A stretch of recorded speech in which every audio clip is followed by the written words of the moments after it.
A coisa mais bonita, né, que tem na vida dos jovens é saber que tem uma vida pela frente. Muitos anos ainda. Então, se cometerem alguns erros, tudo bem, porque ainda tem tempo para corrigir. Só que existe alguma coisa que é difícil a gente corrigir. Por exemplo, o retorno da nossa saúde. Então, muitas vezes a gente até brinca com a saúde, acha que nada vai nos acontecer, que a saúde que temos hoje é a mesma que teremos daqui a 10, 15 anos. Só que se não fizermos as prevenções, isso vai ser um pouquinho difícil.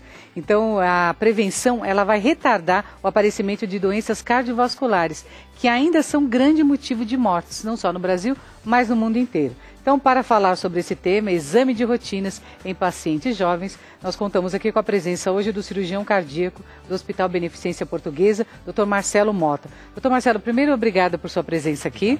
E como é que se pronuncia? O hospital é Beneficência, como se pronuncia? Beneficência Portuguesa. Beneficência Portuguesa. Isso, então, falei certinho. Então. Certinho. Vamos começar falando pelos exames obrigatórios aí, que os jovens deveriam fazer para prevenir essas doenças cardiovasculares? Claro. Então, é assim. Quando a gente pensa em paciente jovem, a gente pensa na faixa etária de 15 a 30 anos. Isso ainda não mudou. Não mudou. Apesar de ter uma aumentada expectativa de vida, então a classificação ainda é uma classificação de 1977, que preconiza de 15 a 30 anos.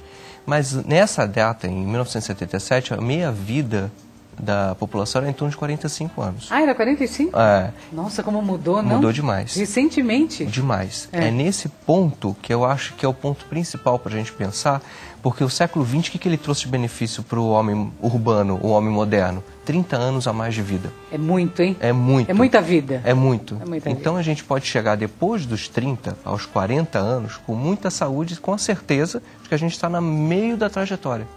Que a gente ainda tem mais 40 anos pela frente. Então, quer dizer, uma pessoa hoje que tenha 40 anos, ela pode imaginar que ela está no meio da vida dela. No meio da vida, no meio da vida. E algumas pessoas com um pouco mais de informação, porque a informação é fundamental, elas chegam até um pouco mais longe, 90 ou mais anos. Então, acho importante a gente começar essa prevenção, esse preparo para uma velhice, ou melhor, eu não gosto da palavra velhice, nem da palavra melhor idade, eu gosto da palavra envelhecência. Envelhecência, tá. Que é como se fosse uma adolescência, Ah.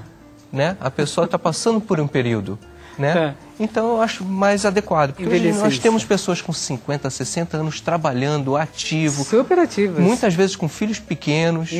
Então, quer dizer, eu prefiro a envelhecência. Então, para a gente chegar numa envelhecência de uma forma saudável, capaz, sem nenhum problema de saúde, a gente tem que começar precocemente. E seria com quantos anos?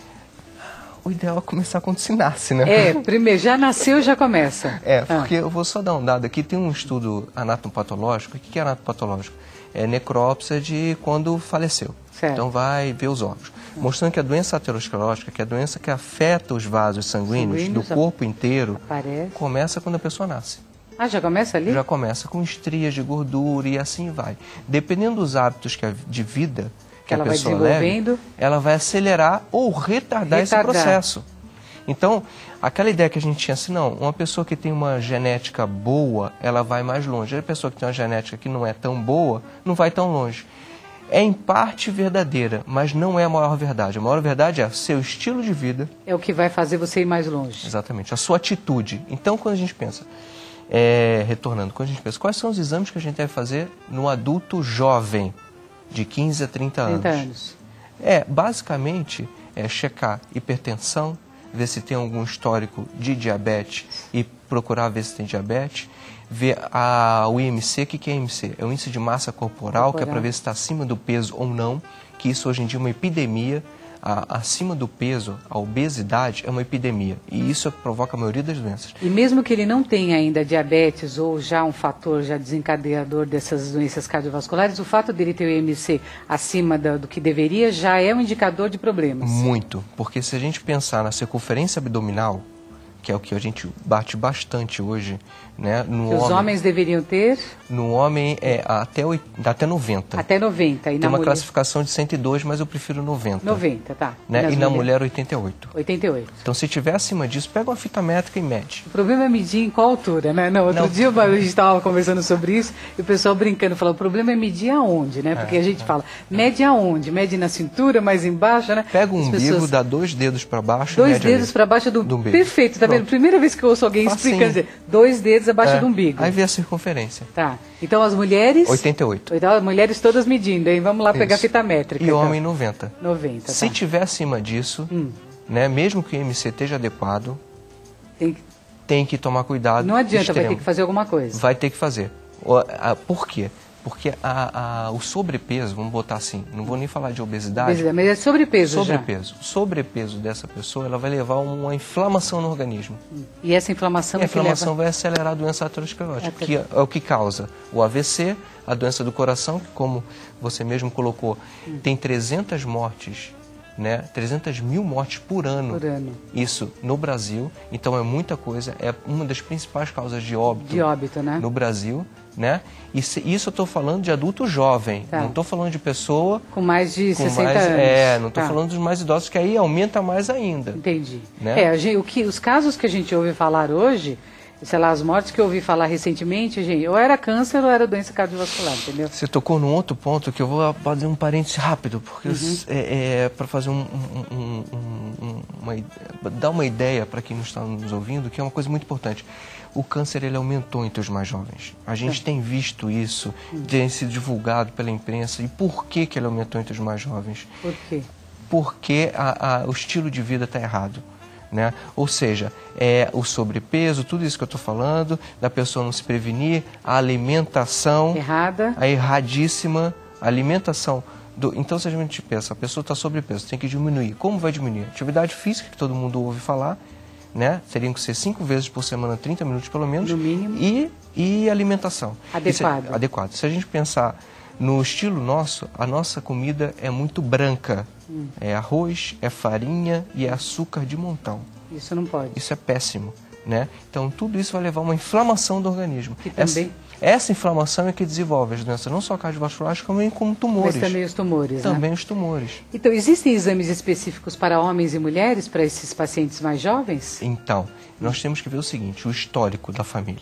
Primeira coisa, né? Se é uma pessoa que teve uma alimentação ruim de quando era pequena, ou se já é obesa desde pequena, ou se tem histórico na família de doença cardiovascular, de doença periférica, de doença neurológica, de câncer e precoce, tudo isso vai direcionar o screening. Então a gente tem que ser um médico de família. Então a gente tem que chegar para uma consulta, por isso que não adianta ser receita de bolo e falar assim, você vai fazer um hemograma com um exame de sangue, vai fazer um teste ergométrico, um exame de esteira e vai fazer um eco. Não é suficiente? Não adianta, não é que... o raciocínio... Não vai responder. Não vai responder para aquela pessoa. A gente tem que chegar, conversar com ela e falar assim, vem cá, como é você? Como é sua mãe, seu pai, seus irmãos? O que você come? Você faz atividade? Como é seu trabalho? Né? Vou dar um exemplo, um aviador, uma pessoa que pilota um avião. Né? Essa pessoa tem várias vidas na mão. É verdade. Imagina se essa pessoa tem uma hipertensão não tratada porque ela não sabe e come de monte sal. O risco. Chega lá em cima, tá voando, passa mal, tem uma tontura e desmaia. Não tem o que fazer. E aí? Muitas vezes as pessoas têm tontura aqui embaixo, mas aqui embaixo é mais fácil, né? Dirigindo um ônibus, deu uma tontura, foi direto no poste e as pessoas estão lá dentro. Então algumas profissões são fatores de risco. Então até a profissão indica o exame que você vai fazer. Eu sei. Então... Essa questão, eu tive recentemente o irmão da minha cunhado da minha cunhada, que faleceu assim, ele teve um infarto, fazia controles e tudo, mas teve um infarto fulminante, e a mulher que estava do lado, ele bateu na árvore e morreu, entendeu? Então, olha só, era uma pessoa que estava ali, mas 2 vidas preciosas, né? Exatamente. Então, quando a gente pensa a diferença de homem para mulher, que a mulher tem um fator protetor hormonal. Até a menopausa. Exatamente. Depois a gente fica igual. Exatamente. Só que o fator protetor hormonal, se tiver tudo direitinho. Senão... Por isso que a gente fala que é diferente. Você chega numa consulta, por isso tem que ser médico de família. Você é o cardiologista, né? Você vai conversar com ela, falar como é que está o seu período menstrual. Ela fala assim, está alteradíssimo, estou tendo sangramentos esporádicos, quer dizer, você já vai ver a parte hormonal.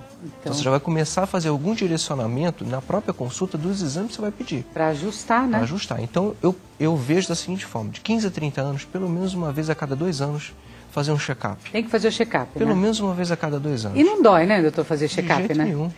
Os jovens que estão muito sedentários ou jovens que praticam muita atividade física, que cuidados devemos ter com eles? Então, os extremos são sempre ruins.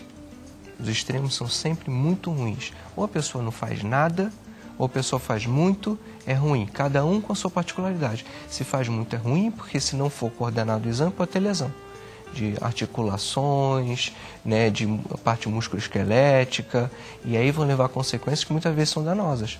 Romper um tendão de joelho, aí tem que fazer cirurgia, aí já não consegue mais praticar a atividade física que gostava, que era jogar bola ou tênis, aí já vai ficar deprimido. Já é complicado. Né? Ou então uma pessoa que não faz atividade nenhuma. Super sedentária. Fica direto na frente do computador, ou então muito tempo sentado, vendo televisão, e aí a tendência é comer fritura, aí vai engordar. E vai candidato já a ter problemas, candidato a ter pressão mais alta.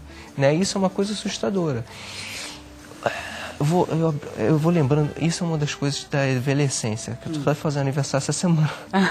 Conforme a gente vai envelhecendo, a gente vai lembrando de algumas coisas. Eu lembrei agora de um caso de um paciente que chegou para mim no consultório e falou assim: doutor, eu estou hipertenso. Ele falou? Falou. Mas ele estava hipertenso? Então, eu falei, como é que você viu essa hipertensão?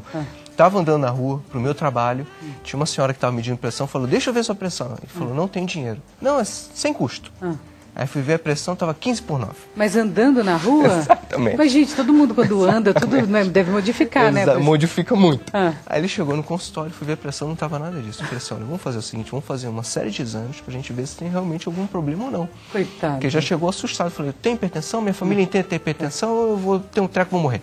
Nada então, de tirar a pressão na rua quando estiver andando, não funciona. Dica número 1. Não funciona. Então tem que direcionar bem os exames, fazer as coisas bem feitas, né? E fazer o acompanhamento. A medicação, ela não é mágica, eu sempre passo isso para todas as pessoas. Tem que ser uma coisa conjunta aí. Tem que ser uma coisa alimentação, conjunta. Exercício físico. Alimentação. Eu coloco até como sendo 3 pilares. Tem gente que coloca muito mais. Seria? Eu coloco 3 pilares, que é atividade física, alimentação e educação. Educação entra onde?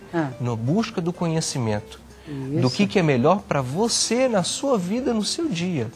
Né? Porque muitas vezes a gente falando assim, não coma açúcar em hipótese nenhuma, né? Não coma gordura em hipótese nenhuma, coma sempre frutas e vegetais, de preferência 3 vezes por dia, frutas e vegetais também, né? Mas às vezes para aquela pessoa não é o que é mais adequado. Então tem outras coisas, outras estratégias que elas podem fazer com orientação, com acompanhamento, que vai ser bem adequado. E também nessa educação entra o quê? A busca do conhecimento junto ao médico, se prevenindo, a mulher indo ver, como a gente falou do câncer, se prevenindo na parte oncológica, vendo com o seu ginecologista, fazendo Papa Nicolau, vendo como é que está o útero, ultrassom, o homem, conforme vai avançando na idade, vendo próstata, vendo outros fatores que vão dar problema para ele. Então, a educação, né, a busca do conhecimento, a informação, é tudo. E é isso aonde entra o meio de comunicação, que ele vai levar isso para dentro da casa da pessoa, para a pessoa se conhecer melhor, para a pessoa poder ter uma velhice melhor e ser produtiva lá na frente. Porque a gente está chegando numa época sem precedentes na história. É verdade. Porque a gente tem que pensar do seguinte jeito, né? A gente vive até 80 anos, mas a gente tem a mentalidade, a população ainda, de quando vivia até 50. Então tem que mudar. Então vai mudar. É urgente, né? Vai mudar. E sabe como vai mudar? Pela pressão. Porque hoje em dia nós temos 600 milhões de idosos no mundo. No mundo, né? Até 2050... 32% da população, ou seja, 32% da população vai ser de idoso, maior do que de criança. Então, nunca aconteceu isso. Então nós teremos 2 bilhões de idosos. Então a pressão vai fazer mudar o raciocínio, a interação com a família, né, os novos laços familiares, as relações de trabalho. E para a gente conseguir chegar lá e ver tudo isso, da forma que as coisas estão evoluindo, que são rápidas, a gente tem que se tratar hoje, para a gente poder chegar daqui a 20, 30 anos com uma qualidade muito boa, com uma atividade muito boa. Não só mental, como também corporal. É verdade, sem dúvida, para acompanhar, né, o corpo também. Doutor Marcelo Mota, foi um prazer conhecê-lo, viu? Bem bacana as suas dicas aí, que o senhor possa continuar fazendo esse belo trabalho lá no Hospital Beneficência Portuguesa e voltar aqui em outras oportunidades, tá bom? Vai ser uma alegria. Muito obrigada, viu? Nós conversamos então com o doutor Marcelo Mota, cirurgião cardíaco do Hospital Beneficência Portuguesa, e procure um médico, viu? Faça as suas consultas, ou através do seu convênio, ou através do SUS, enfim, busque informação para que você tenha saúde para apreciar, né, o bem viver, principalmente a partir dos 50 anos. Se você é muito jovem, olha, estávamos falando com você, viu? Esse programa foi especial para você. A gente vai continuar aqui, juntinho com você aqui, daqui a pouco contando a história da cardiologia, uma reportagem bem interessante que o Leandro Barbosa preparou para a gente. Reveja essa entrevista lá no nosso site, paulinas.org.br. O intervalo é bem rapidinho, eu volto já.